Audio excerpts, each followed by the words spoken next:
Reavivados por Sua Palavra, com o pastor Valdeci Júnior.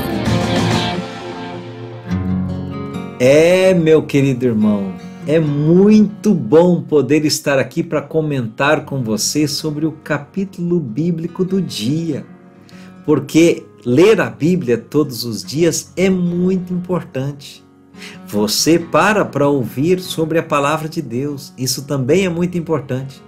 Então, para mim é um privilégio, viu? Estar aqui com você.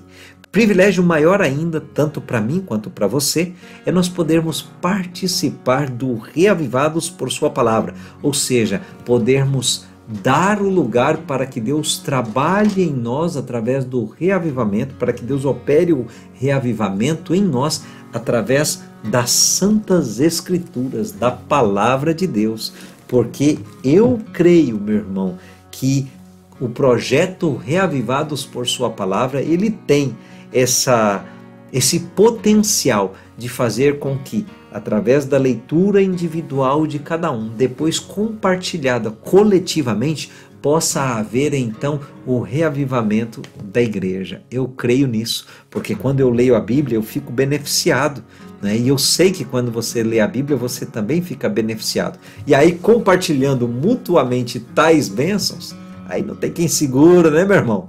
Pois é, para a gente evitar cairmos em problemas e desgraças como caíram alguns personagens do Antigo Testamento, como por exemplo da história de hoje, não é? Da história que estamos lendo esses dias. Na leitura de hoje, 1 Samuel 4, a gente tem a morte de Eli. Os filhos de Eli, o Ófines e o Finéias, estão na história de hoje. Você já ouviu falar deles?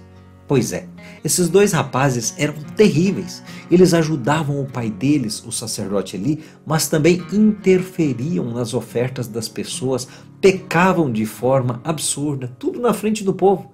Eli até que chegou a falar com eles, né? Eli falou com esses filhos dele, sabe? Sobre essas más ações que eles estavam cometendo. Mas Eli não fez isso assim com um pulso firme, suficiente para impedi-los de desonrar o Senhor. E é aí que entra o perigo, meu amigo. Foi aí que entrou o perigo, porque a responsabilidade de manter o povo de Deus diante de Deus era uma responsabilidade da casa sacerdotal. E isso, amigo, foi o que fez com que o pecado desses dois jovens fosse um pecado tão grande. E também com que a negligência de Eli tivesse um peso de responsabilidade tão grande. Eu imagino que Eli tremeu de temor quando a arca foi levada ao campo de batalha e daí veio o desastre de ser capturada pelos filisteus.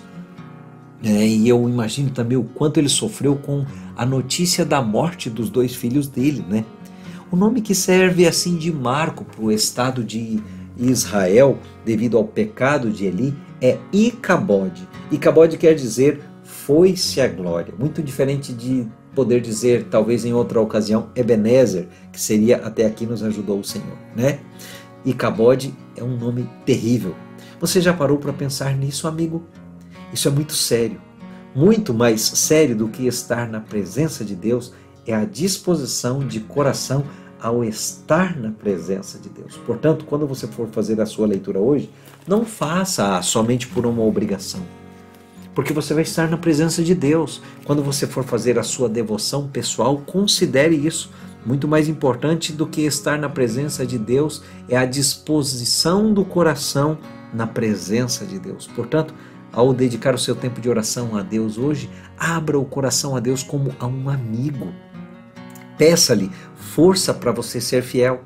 Entregue o seu coração totalmente a Deus e peça para Ele perdão pelos seus pecados, pelo sangue de Jesus derramado na cruz do Calvário. Peça para Ele poder para vencer os pecados. Peça-lhe que Ele lhe batize com o Espírito Santo, que o Espírito Santo tome posse da sua vida. Peça a Deus para que tire de você todos os pensamentos e desejos maus e coloque os pensamentos dele, o gosto dele no seu coração, para que a sua vida vá sendo santificada. Peça-lhe firmeza na palavra dele. Tudo isso é um processo junto com a leitura para nos aproximarmos do Senhor e ficarmos mais reavivados por sua palavra.